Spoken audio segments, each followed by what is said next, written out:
Hey, Cougs, welcome to another episode of Coug on the Clock. I'm your host, JD Smith, and I'm here with Sicily Sorrell. And today we got some good old topics for you. Starting off for our topics, we got WSU Baseball. Surprisingly, we're doing something for the first time. We're talking about hockey. Personally, I love hockey. Just kidding. And then we're going to talk about NBA playoffs, of course, which everybody wants to talk about. We want to talk about that. We love that. Definitely. Right, that's the best topic of tonight. So. Then we're going to finish up with the NFL offseason trades and signs, some notable signs. Like, the Ravens are going to go to the Super Bowl. We got OBJ now. But anyways, all right, starting with the show.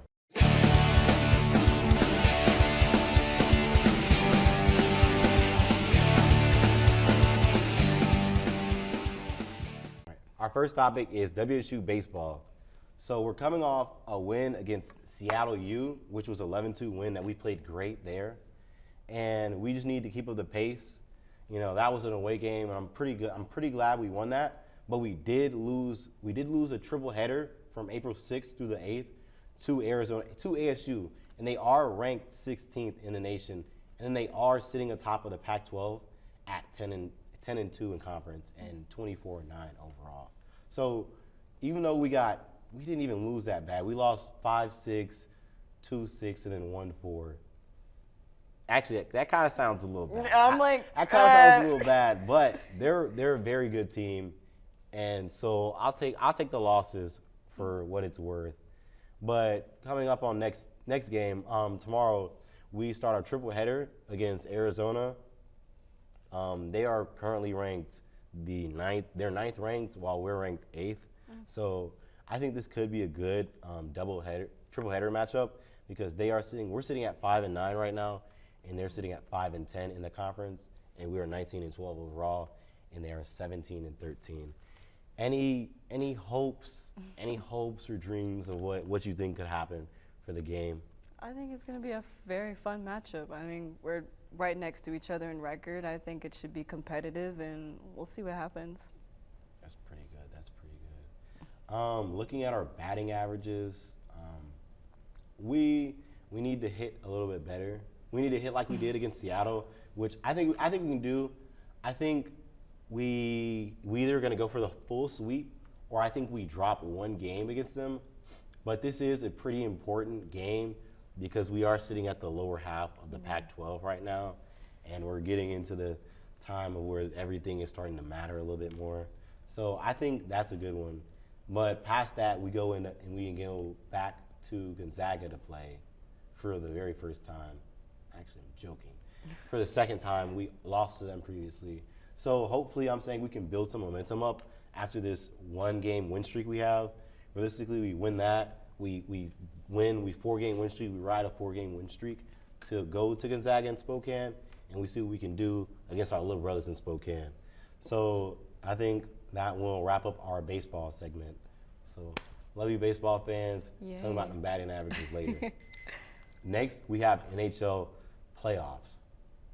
So I know everybody is going to talk about, we're going to talk about Seattle Krakens and what they've done, how they made the playoffs again.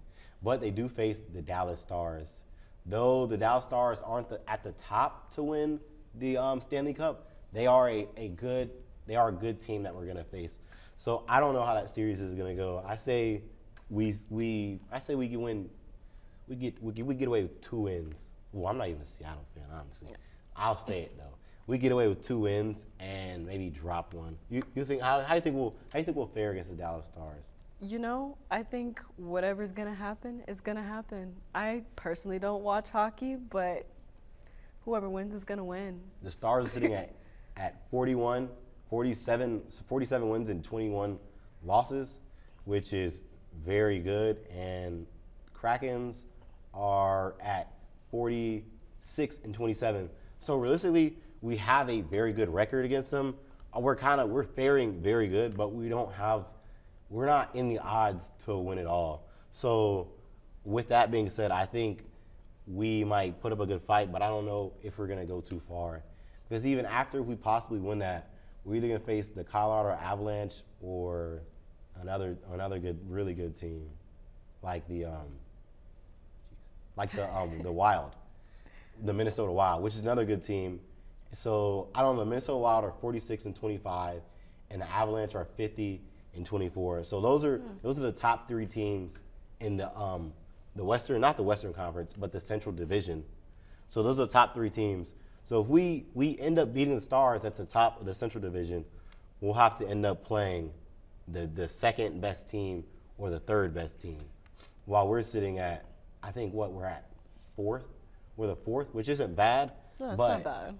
We're facing good seeds. Like, we're facing good hockey teams. So I don't know how well we'll fare against them, but I know the odds are looking like the Bruins are pretty hot, and then also the Avalanche have a good chance of winning. So that being said, this not looking great for us. It looks like we could get out the first round, but Avalanche are probably going to beat the Minnesota Wild, and we're probably going to have to end up playing the second favorite to win the Stanley Cup, which is pretty good. So that will wrap up our hockey segment. Thank you, Eric. Yes. Now we go to what I'm talking about, basketball. No. NBA, go ahead and start it No, since you ain't been chatting I this can whole wake time. up now. Go ahead, start it. No, okay, so we've had some fun matchups to start the play-in tournament. Obviously, the Lakers should have handled their business a lot smoother against the, I'm brain farting right now, against the Timberwolves. But hey, they made it into the playoffs. They will face Ja Morant and the Grizzlies. Surprise on my city, yeah. Oh my. Okay, so JD, I want to know who do you see having the advantage in that matchup? Lakers or Grizz? I'm going with the Grizz. Lakers came out hot, but realistically, they played a Timberwolves team that didn't have Gobert, and the T-Wolves haven't really been a great of a team. They haven't been a great of a squad. The trades they've made and the players they've moved and what they spent, the Gobert trade has got to be one of the worst trades that go down in history. I mean, pretty bad. The COVID mask spreader, and now you punch slow-mo Kyle Anderson in the middle of a huddle. I don't think that was a really tough team they're facing. And the Grizzlies, they got Ja Morant, they got Dillon Brooks. Love it or hate Dillon Brooks, he had a perm press, but he rocked it. I'll give it to him. So I think the Grizzlies are gonna walk away with it in about 5 to 6 games, honestly. 5 to 6, that's generous. Unless I love Bron, but unless he does something, I just don't see he doesn't have that help like I see with the Grizzlies. Grizzlies are a young squad, and their fights. It's the reason they're a 2nd seed. Yeah. They didn't just. Ja Morant told you he wasn't worried about the West. They wouldn't make 2nd seed without proving that they can do it. Even without Ja Morant, they proved it time again. So That's fair. I have to go with the Grizzlies. I'm going to go complete annihilation. The Grizzlies are going to mop the floor with the Lakers. They are not just going to beat them. They're going to make Laker fans wish that they were not Laker fans. Lakers, you do not barely beat the Minnesota Timberwolves and then face what you're going to play like that against the Grizzlies. They're going to get destroyed. I mean, LeBron had to play, 43 minutes? Is he 39, 38, 39? He's almost 40 years old. I'm sorry, but the Lakers are going to be bounced in the first round. D'Lo put up 0 points.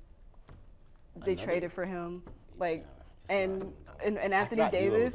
And Anthony Davis, he put up 23 and 14, I think. Mr. Glass. Mr. Glass was pretty much invisible. So I love LeBron. He's my favorite player, but I think that the Lakers are going to get mopped by the Grizzlies. And if they don't, and if they just so happen to stretch it to 7 or 6 games or even win, I'll be fairly surprised and I'll be truly humbled. Another great game that we got to watch in the play-in that I really liked was the OKC versus the Pelicans. Oh, yeah. I think Shai Gilgeous-Alexander and Josh Giddey and Jalen, what's his last name? Number 6. I don't remember. It's okay. They played great, and I think they say, thank you, Eric. They say OKC is a great young team. And I do believe that, even though they are 10th seed now to be the 8th seed. I do believe they are a really good team, and they proved it this whole season, even without Chet. And I think just the way they've been building this season, I mean, you got a really good group of young guys. So I think even though they won't probably make it out the first round against the Nuggets. I think next year that's a team I'm looking out for. Mm-hmm. But another matchup in the West I'm really looking forward to watching is the Clippers versus the Suns. I thought you were going to say Warriors versus Kings. I don't care about Sacktown. I thought you were going to say Warriors versus Kings. You don't want to see Bay versus not the Bay? I don't care about Sacktown. I want to see the Slim Reaper play the glove, play the claw. I want to see Kawhi versus Kevin Durant. That's going to be a great but matchup. Paul George is not healthy. It's not going to be a fair matchup. I mean, And KD is KD, and the Clippers haven't been playing like they played in previous seasons. so who do you have winning then? This I'm matchup? gonna take the Clips. I want to see the Suns, but I don't think the Suns have enough built around KD. They're gonna be heavily relying on KD. Like, even though, and he hasn't been consistently healthy recently, so I think that's a good series matchup. It is. I don't know about. I think the Warriors and Sacktown. I don't know. I don't know who I'm gonna pick. I want to say Dubs, but I might have to give it to the town. Sacktown. I don't know the area code. I'm going to go with the Warriors, and I think the series is going to go to 6 games. And I think the Warriors will start off a little sluggish. They'll find themselves.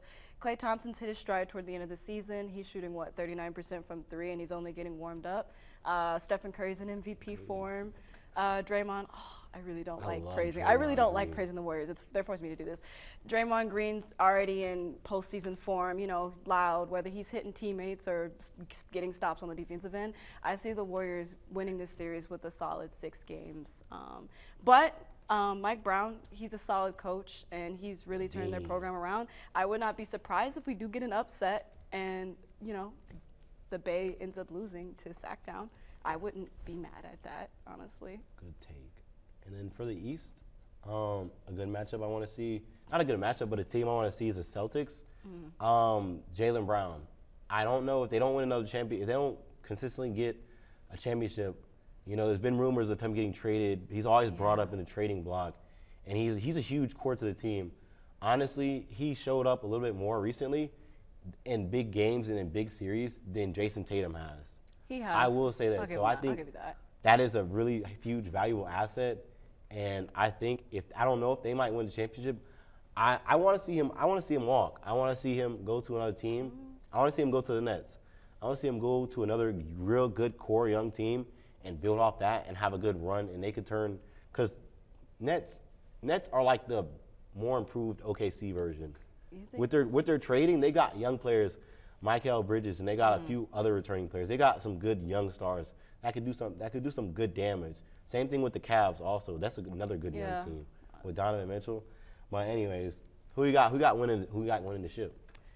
Oof, that's a tough one. I try not to let my biases get in the way, and I try to be as realistic as possible. At the same time, I feel like somehow, some way, the Warriors are going to find their way back to. This kills me to say it. I really don't want to say this, but the Warriors will, I think, find their way back to the finals. If it's not the Warriors, it will most likely be Phoenix because they got KD, and he's like Slim Reaper. I mean, come on, 7 feet tall. In the East, this is tough for me. I would love to see a Celtics versus Warriors rematch. I really would. I personally don't have any interest in seeing Milwaukee make it to the finals. I don't. I like, honestly, I think if they make it to the finals, will they make it tough on the Warriors? Probably. I think they're beating the Warriors in the finals. I'm going to give you. I don't know about that. Akumbo, he's winning. I don't know. I think the Giannis, Warriors, they've caught their stride. They got GP2 back. I mean, don't even like. They got Andrew Wiggins coming back. Really, the only denominator that they can't guard is Antetokounmpo. What he's been doing with basketball. I got Grizz versus Kumbo, and I got the Grizz. Praise time my city. Yeah, I got them win the championship. That's the title of the show too. I can't lie. Okay, you know what? No, I'll tell you who I want. Phoenix versus Boston finals. That's what I want. I got Ja Morant winning it. Call me wrong. Call me whatever you want, but don't call me delusional. That's a bad take. Actually, I'm delusional. Whatever. It's praise time my city. Yeah, that's the end of this topic, and we'll go into the NFL offseason trades and signs. Biggest off-season trades and sign. Alex, you came out here with Deontay and Eric, and you said OBJ to whatever this OBJ, this Lamar Jackson gonna leave. Look who got OBJ. The Baltimore Ravens. 304. That is Baltimore Ravens. Or whatever. DMV 757, all that. I still don't know how much of a threat the Ravens are with that. I would say I love to see the trade. And I loved what it brought, but I still don't see. We still have too many big holes, and it's only OBJ that we got to a 1-year deal. So I liked it, but I still think, even as a Ravens fan, I still think Lamar should walk. I'm gonna be honest. I'll say it hurts my heart. I think he should walk because I don't see enough assets for the team. I don't see enough what they built to. I mean, I personally feel like I wouldn't be mad at Lamar walking either. I know that OBJ coming, I saw some reports that doesn't guarantee that Lamar is staying. So I'm kind of lost on why the Ravens decided to go after him, because if you got Odell and you got Rashad Bateman, he's coming off injury and he was pretty key receiver for them last season. Who do you have throwing the ball? Like, Lamar doesn't seem not even moved by the addition of Odell. No, he FaceTimed him. He was super happy. He FaceTimed him, Yeah, but I was on all the fan accounts geeking. But then I realized, like, reality, he's not coming back. I feel like there's still a high probability that he still leaves. I feel like no matter who they bring to him, he's going to want his check. He wants his money. And that's what the issue I have with it is. I'm not sure that this Odell acquisition is going to change anything for Lamar, which means it doesn't really do anything for the Ravens. Yeah, I think it was just, I hate to say, I think it was a PR move because it's OBJ, but it's not the same OBJ that we know and we love. This is an older, sadly more injury-prone Odell, and this was a trade that caught more attention. Guys like Juju Smith-Schuster went to the Patriots for a 3-year deal. Miami Dolphins have been stacking running backs, wide receivers, and edge rushers, and the Ravens really haven't stacked enough skills. We got a big name, and they don't really have anything else. I'm saying Aaron Rodgers to the Jets. I know we were talking about that, but I want to see him go to the Jets because I think that would really shake things up. I honestly don't get the fascination with him and the Jets. I don't get it. Out of all the destinations, the Jets? Jets aren't a bad squad. Jets are a really good squad. They're not a bad squad. It doesn't feel like Aaron Rodgers to me. You know what I'm saying? Like, that's just. But I mean, Packers aren't the same. Packers aren't the same that we have seen, and I don't know. What I'm looking at is I see a lot of teams making big moves with QBs, and they're filling out positions. Ravens aren't doing it. Bills have been filling out positions. Patriots could do something better. They got some more assets. Teams like the Raiders with Jimmy G, they've been doing things, man. And the Giants, they've all been doing things. I think a lot of lower tier teams near the Ravens caliber have been doing a lot better per se. So I think it was good for the publicity. Overall, it isn't going to be good, and I think that's it for me. Anything else you want to add? I think OBJ, I think this will be a good chance for him to get his numbers up. I don't see this as a long-term destination for him, even though that's what the media is saying. I don't think that's going to be the case. I think this will be a good team for him to get his numbers up and hopefully find a long-term team. I wanted him to go to the Steelers. I mean, not the Steelers. Forgive me. I wanted him to go to the Raiders. Raiders fan over here. And I also did not want Jimmy G. I wanted Aaron Rodgers and OBJ to team up with Devontae Adams, but obviously that did not happen. So them delusions hitting you hard. You just making stuff. You just wanted people to go anywhere. No, I just want my team to be good. I don't even know if that's going to happen. I just want the Raiders to be good. We lost Derek Carr, and who do we get? We get Jimmy Garoppolo. What am I supposed to do with that? Yeah. You tell me, are we going to be successful with Jimmy Garoppolo? Jimmy G, Brian Hoyer. The guy who can barely throw 15 yards? No. Yeah. I'd rather take Trey Lance. But anyways. That wraps up our last topic of the NFL offseason and trades. Now we're going to go into birthdays for the weekend. Happy birthday to Bill Belichick of the New England Patriots. Well, arguably one of the best coaches of all time. And we got Kareem Abdul-Jabbar, who holds the second most points ever. Yeah. That's kind of crazy to say. That is crazy. Second. Hope he likes it. And then make sure to follow us on Instagram at Wazzu Sports Network. Same thing for our TikTok and then our Twitter at Wazzu Sports Net. And also, please make sure to check us out on Cable 8 at YouTube and our merch web store, WSN Merch. I'm JD Smith. And I'm Sicily. I'm heading out.